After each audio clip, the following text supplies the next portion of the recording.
Your Malibu's AC isn't working? Don't sweat it, literally.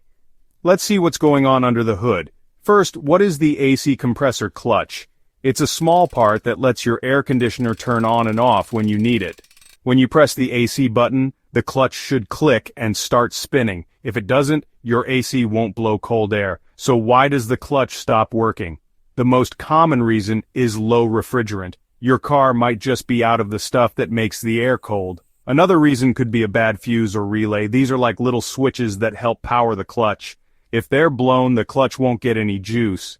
Sometimes the wires or connections can get loose or dirty, or the clutch itself just wears out over time. If you hear strange noises or see smoke, stop and get help. A broken clutch can sometimes cause more damage. The good news, many fixes don't need a mechanic.